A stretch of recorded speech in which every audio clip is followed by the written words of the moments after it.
Hello YouTube. So let's have a little discussion video. I'm going to showcase a couple of cards here while I'm talking so I can get through a lot of the points that I wanted to show, and then also I'll showcase a couple of things. I'll use a little bit of editing to show you some other images and things that I think will kind of convey my point. But one of the things I wanted to do was make a little video now that 2024 AEW Flagship has been out for a little bit, and I myself have had the experience of opening 8 boxes myself and then participating in a 12-box case break. So overall 20 boxes worth of it, and obviously you can get the sense of the set pretty easily before that. I did the video where I talked about the breakdown. I did also a power ranking of the different AEW sets and kind of where I thought they fit. And even before this set came out officially, and before I had it in hand and had opened any packs, I already kind of had it slotted as potentially the best flagship version that Upper Deck had released, which I felt like was the logical progression. I felt like it was where everything had gone. Every flagship got a little bit better than the previous one. And in the end, this one falls under that. But watching a lot of breaks and things, I kind of see that a lot of folks kind of fall into one of two categories. There's folks that kind of know what to expect, in which case they go into it with the right expectation. And in this case, I'm not even saying that people are simply doing backflips for everything they pull, but they also have a fair understanding of it, and they give it kind of a fair shake based on what it is. Then there's the folks that always seem to have, I guess I would say, I'm not even going to go as far as to say an agenda, but I would say more along the lines of maybe an unrealistic expectation, or maybe they think that for some reason Flagship has changed, or maybe they just don't know. It might be a case maybe they just don't know. So you kind of get the sense that they think there should be something else in there when in reality it's just kind of following through with what Flagship is. So I thought it'd be worthwhile to talk about that here. And the bottom line is that Flagship is always going to kind of sit where it is. It's always going to be kind of your base product. Now, I know one of the criticisms that this one got is that they've reduced the ratio of the autographs. And I'm going to touch on that as well because I want to kind of discuss how Flagship has put itself into this weird place. And I don't think there's any logical way for it to get out of it because it would have to change basically what it is. I come at it from the sports card side and then also from the hockey side. So being in Canada, we get a lot of the hockey cards. Well, if you know anything about an Upper Deck hockey flagship, then a lot of the stuff that's going on with this product is not a surprise. The only difference really is that they've got less people to put on the checklist because the roster isn't quite that big. And then the other part of it is there isn't really young guns. Like there's a couple of folks that qualify as quote unquote rookies, if you really want to be generous and call it that. But even then, there's not enough of them to make it worthwhile doing a young gun. But there's a couple of things that they do as part of the way that Flagship is done currently that has been a trend for a long time. So it's not a surprise to me, having observed that on the hockey side. But at the same time, I do think it kind of holds it back. So let's talk about it. So first of all, I mentioned this is the best version of Flagship that has been. So here's some of the cards there. That Darby Allin image is pretty good. Like this Action Andretti shot is actually pretty good. The photography on this is pretty solid. And it's paper based. Obviously, it's not going to be chrome. So when somebody's trying to compare it kind of to Prism, it's not a fair comparison because you're talking about a chromium product versus a paper product. And right now at this point, I think the trend is pretty much moved towards chromium being what a lot of people like, myself included. My favorite set that Upper Deck has released so far is Allure. And I think it has a lot of the things that people want it to be. But Flagship is going to be different. Prism is Panini's flagship. So for WWE license, that makes sense. But I don't really consider Flagship in the normal sense. Obviously, they've got so many parallels and things that they can put color into all kinds of packs, and that creates the perceived value. And I'm just putting that in quotation marks. But that's where I think the comparison between the two is kind of an unfair one because you're comparing a paper product to a chromium product. And I'll get into the comparisons here in a moment when I talk about the autograph piece in a second. But let me show you the other thing that I think kind of creates this weird confusion about Flagship. What it comes down to is when you open one of these boxes, if you don't know what to expect, then you're immediately going to get thrown off because when you see a lot of the inserts, a lot of them, you can sort of tell some of them are inserts, but some of them are a little bit less obvious. So first, let's start off with a couple that are obvious.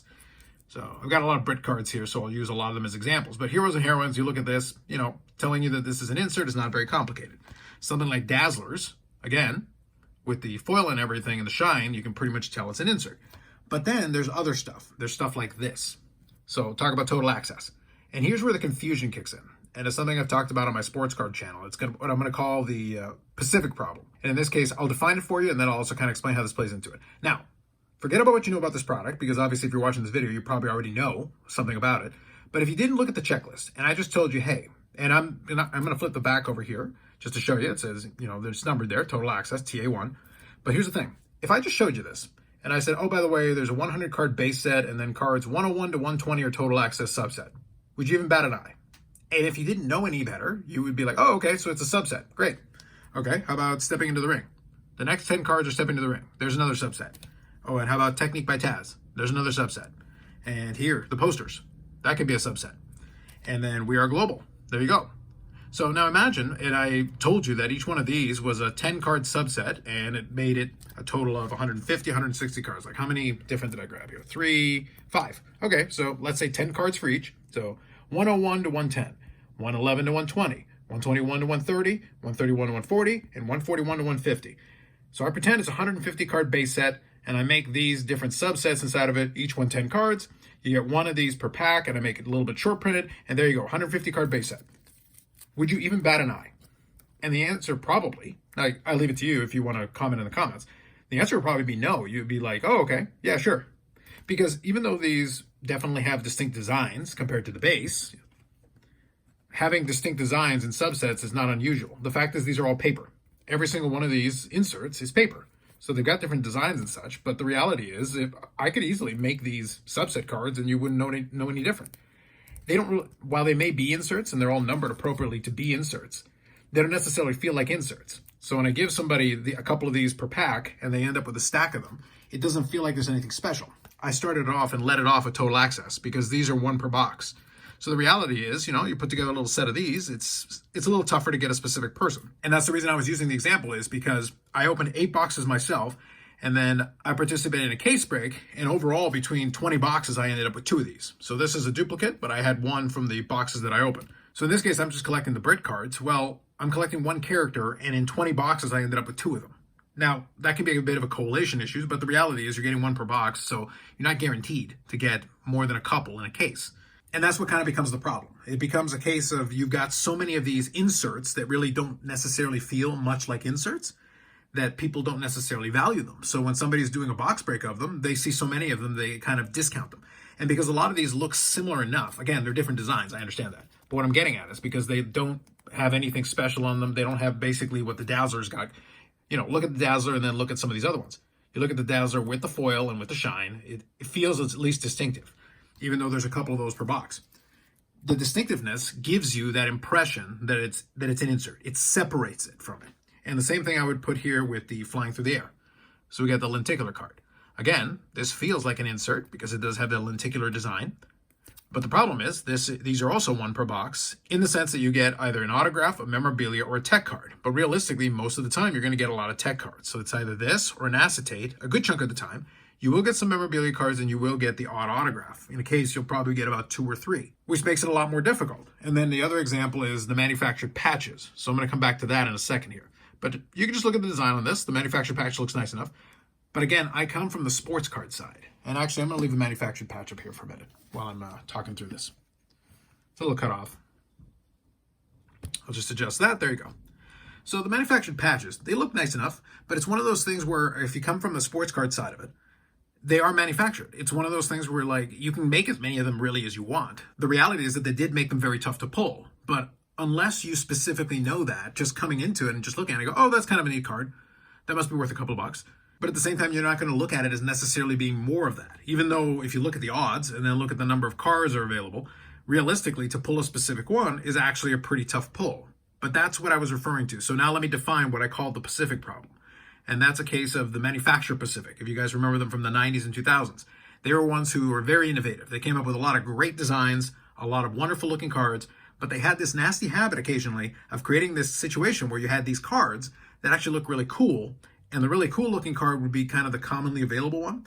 And then the one that was super rare would be one that would look like, oh, okay, it's an insert or a parallel or something, but it doesn't look that special. It doesn't look that interesting relatively to it, or it would look like something that would be fairly common in a different product comparatively, even though it was still a very tough pull. And they had cases like that. There would be cases where it'd be like 1 in 10 boxes, but all it is just kind of gold foil. And I'll see if I can put an example of one on the screen there. And the one that I'm going to probably use is 1 in 360 packs, and they were 36 packs per box. So you think 1 in 10 boxes, those must be crazy expensive. But in the example that I'm going to use there, that one was from 97, 98. And the Wayne Gretzky in hockey, which would be the most expensive one, you can get for under 50 bucks. And why is that the case? Why is a 1 in 10 box hit so cheap, even all these years later? The reason is because even though it was a rare card per se, it didn't look like anything out of the ordinary. It didn't look like anything special.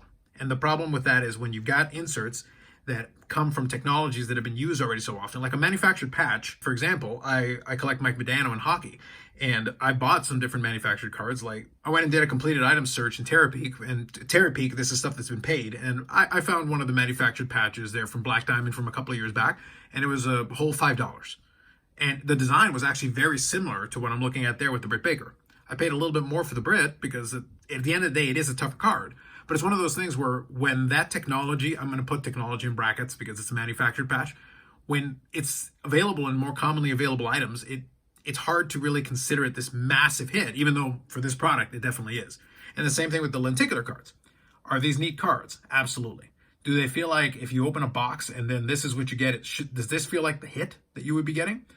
The answer is no. And that's kind of your problem, is that if somebody's putting together a set of these are actually pretty tough, especially with some of the short prints. There's a Brit short print of this that I'll be keeping my eye out for. But at the same time, like, unless you're doing a set of them, a lot of these characters aren't necessarily going to hold a ton of value not long after the release. And that kind of hurts the box breaking side of things. That's why I gave you that example a little earlier with some of the more standard kind of inserts. Imagine if they had just been high numbered base cards. Now, the good news, if you had done that, would have been that you actually would have created a scenario where you'd have to open a couple of boxes to actually be able to get closer to finishing a set. As it was right now, those first 2 boxes that I opened, I actually had a complete base set right out of it. Cards number 1 to 100, I had it complete because there were no short printed, there were no high numbers or anything. But again, imagine if I had turned some of these into subset cards and made them, 1 per pack, basically similar to what they are in real life. Like you're getting like some variation of these in every pack. But in this case, imagine if you actually want to complete a base set and you actually have to open a couple of boxes, even with perfect correlation, to be able to accomplish that.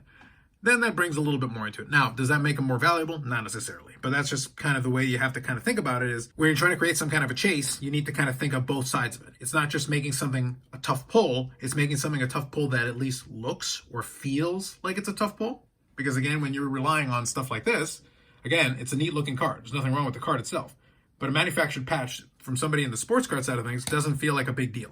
And that's just kind of the mentality that some of us are going to come into it. Again, I know the checklist and I looked at it ahead of time, so I wasn't surprised. And I still want it because I collect the character, but I can't then blame somebody who maybe didn't pay as close attention to it, not realizing that this is supposed to be the hit of the box. Now, one other thing I kind of want to talk through a little bit, and this is something that I watched in a lot of those box breaks, was folks talking about the autographs.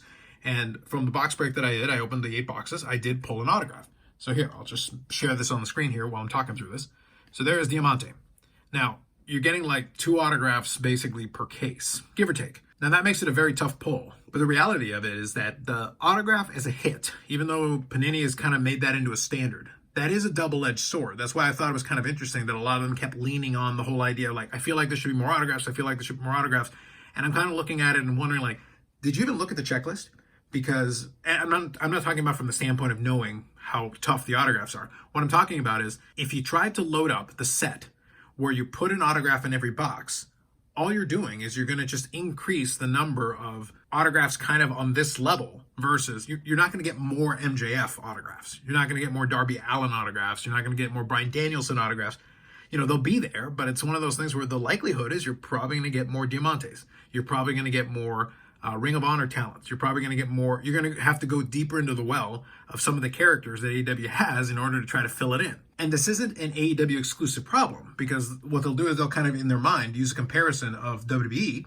And obviously we got the new product that just came out, Photogenic, and I'll talk about that really briefly here at the end because I think it's worth pointing out. Even if you take a product, though, like Prism, obviously a product that a lot of people broke and that a lot of people enjoyed some of the cards that are inside of it, and I think there's some really good cards in there. But even that is not immune from it, because Panini is part of their thing of having an autograph in every box, basically, or 2 in some cases. It means there's a lot of autographs in circulation. And the consequences of that are something like what I'm going to share here on the screen.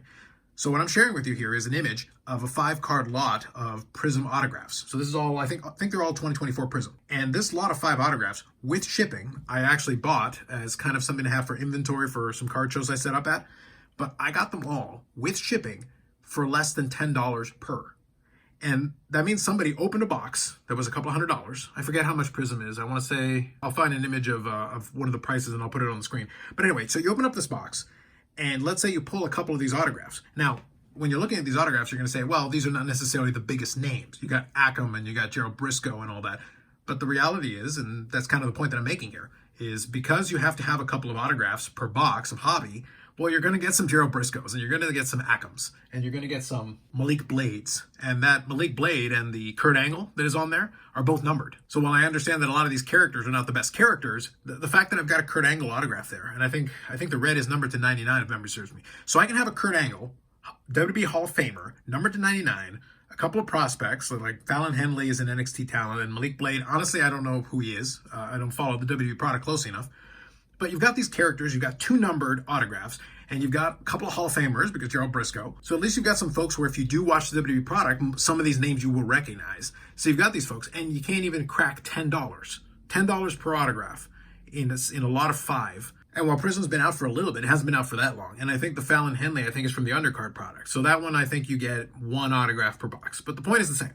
Once you have enough autographs in the system, then it kind of devalues all the autographs for everybody. So if you go look at it, even some of the bigger names are not necessarily selling for crazy amounts of money unless it's way more short printed.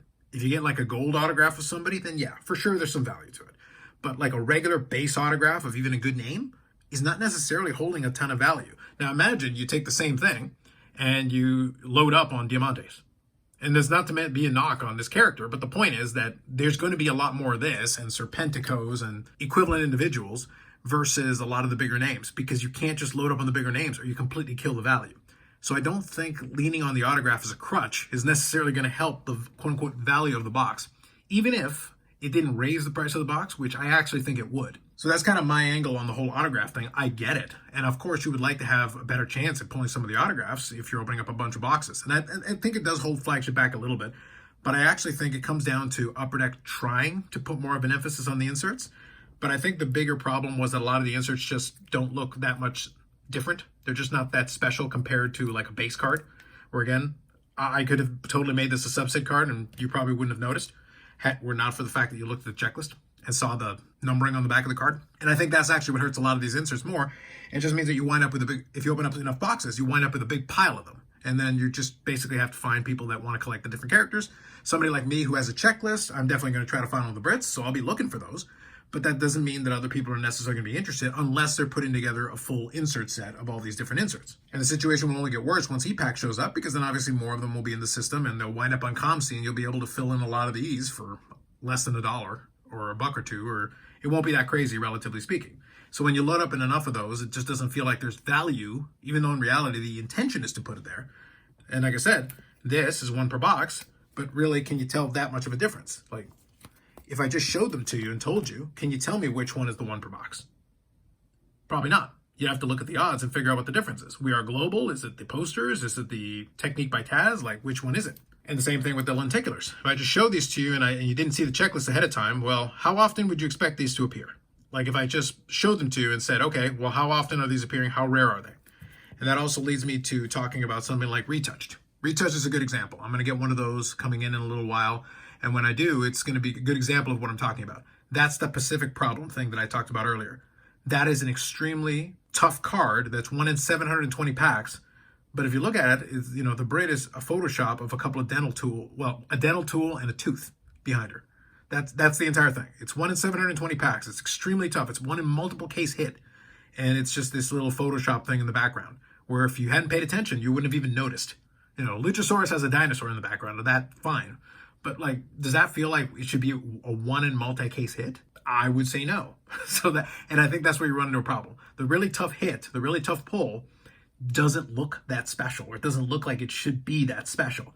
Well, you've got some other cards that honestly look a lot better that end up being a lot easier to pull. Now that brings me to my last thought here, which I'll just talk about WB Photogenic here for a second. And that's a good comparison because obviously it at least came out within weeks of each other.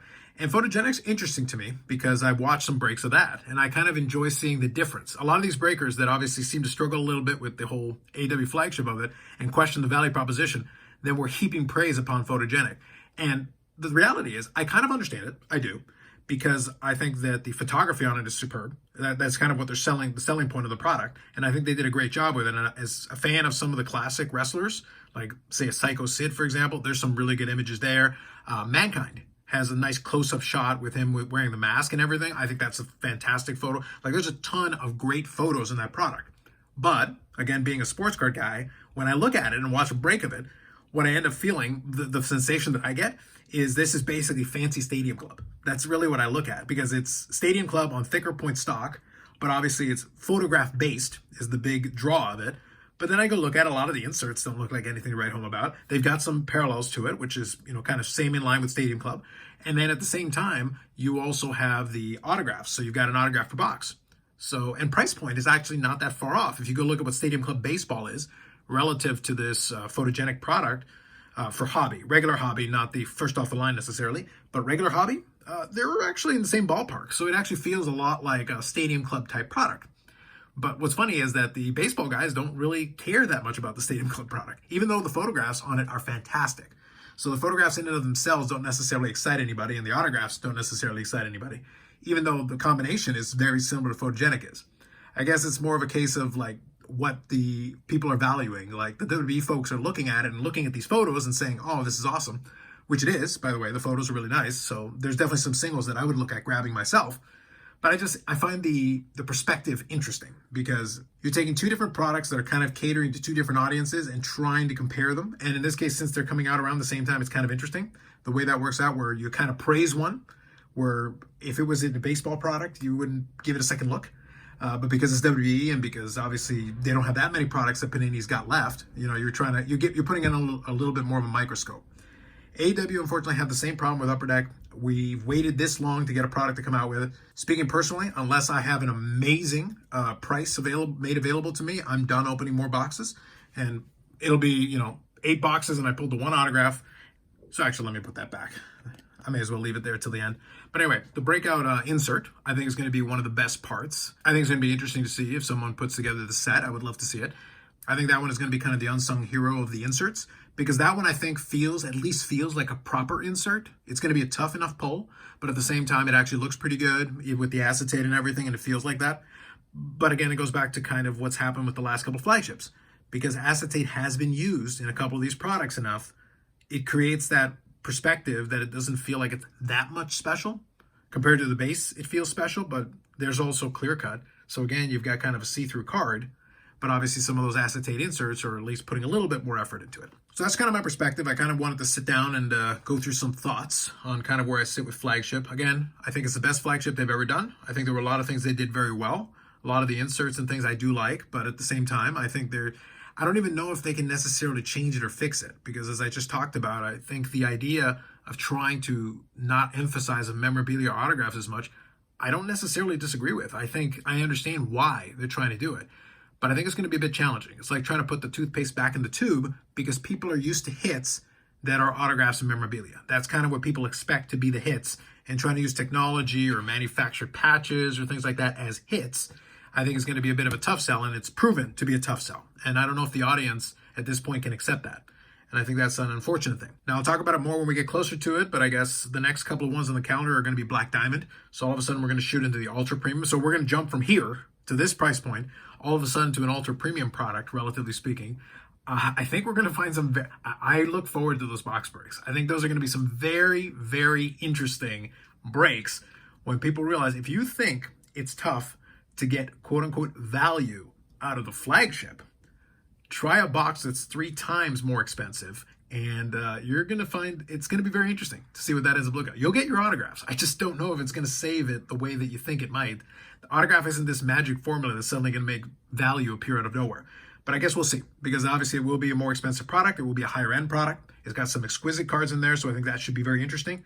And I'll be looking forward to kind of what the market does with that one. And again, I'll be looking for some Brit cards there. I'll be putting together a checklist when we finally get a checklist, and I think that'll be interesting. The one that I'm looking forward to the most, to be perfectly honest, is going to be, hopefully before the end of the year, will be the second iteration of Allure. So there's your chromium product, and there's where you get some color, some parallels, and you do get some autographs and some things. The first Allure was by far and away my favorite AEW set that Upper Deck's done.